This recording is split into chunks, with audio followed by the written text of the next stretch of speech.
Hello, and thank you again for joining me. This is John, and I am here to tell you about my experience with day number 7 of Mindvalley's Duality. Yes, that came out right. I've been trying to do this over and over again until I get it just right. So, yeah, again, thank you. And today, it was actually one of those days where you can actually take a rest if you feel like you're doing good, if you're feeling some sort of difference. But it's also several question and answers that Jeffrey answers. That kind of rhymes, huh? Yeah, it does. Okay, so I um I got a lot of I feel like I've been getting a lot of I've been feeling some changes. I suppose I didn't mention before that I did take a day off, um, earlier this week, and I went out to go play in the snow, and it was pretty awesome. It actually doesn't snow where I'm at, so I had to drive out about like 2 hours away. So, anyways, long story short, I feel like I got there, and maybe the grounding, maybe meditations, or it might be a bunch of other things that I'm doing again. But I noticed that I could feel the cold, but it wasn't like really. I could just feel the cold. It wasn't like really affecting me as much as it used to because I hate the cold. And if you've seen the Wim Hof thing, yeah, that's why I stopped it because the ice cold was just terrifying. But yes, I have noticed that that was very different. I had never in my life have felt that way about that experience with cold. But yeah, so some of the questions that Jeffrey does answer in this actually were some of the questions that I was thinking of as well. I know, like, I was wondering, like, how is it supposed to feel?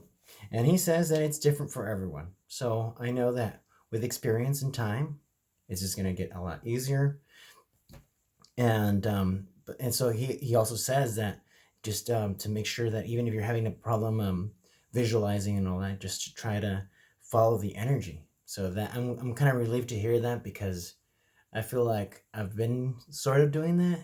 Like a lot of times, like these descriptions, they're so vivid, but then I would kind of forget it, and I'm just kind of like wandering around. But I feel like at least I'm trying to stay with the energy flow. And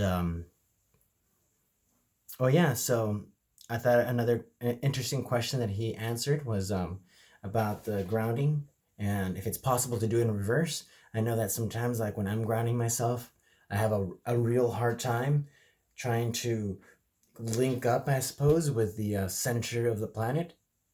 And yeah, so he says that you can actually do the reverse, where it reaches out and grabs you. But he's going to be talking about this a little more in depth later on.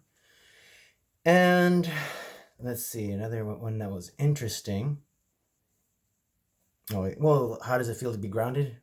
Yeah, I did often wonder, like, what's if I'm doing it right, all that. But yeah, I do feel kind of heavier. And yeah, so if you feel heavier, you're on the right track. All right.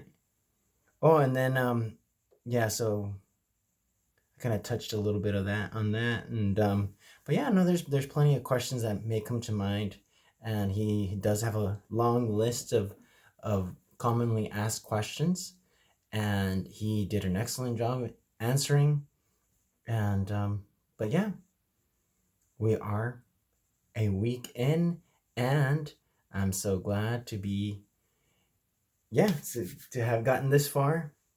So thank you again for joining me, and I will see you next time. So, but before you go, make sure you subscribe because I haven't been saying that usually, but I need to get in the habit of doing it because this is all brand new to me. Again, I feel like actually I feel a little more comfortable talking to myself today. And it's a very I think it's a step forward and it's making me feel good. So, thank you again for being here. I'll see you tomorrow.